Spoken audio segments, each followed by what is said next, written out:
जाता ही होली खेले छुटका उटका जाए रंग अभी लगाया ही और उसे अपने भूजी से पूछ ले रखी सर। हाँ हाँ हाँ जल जल ये अम्मा का हो रे जाता ही है फगू खेले अभी लगाए छुटका उटका उसे भतार गाड़ो भतार गाड़ो जाते हो होली खेले वो छुटका उटका से या तो गाल रखना हे भगवान तेरी लीला अपरंपार है। बाबा जी ने इनका देख लिया। अरे अम्मा तू ऐसे बोलता हूँ है कोनो जरूरत नहीं होली खेले के। हाँ जब खाना खाना बनवा आज खाना हम ना बने जो तुम होली खेले छुटका उटका साथे मेरा रंग का ना ही खाती खाली छुटका उटका खाते मैं बोला बैठाना मगर ना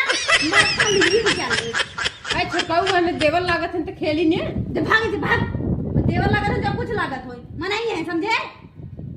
जब कल खाना ना मनवा होली चली नहीं खेले बताओ हमें खाना पड़ रहा तो बुढ़ान चके और उम्र ना भी बाटे होली खेले खातिर का बुढ़ाई ये का बुढ़ाई गई है भाई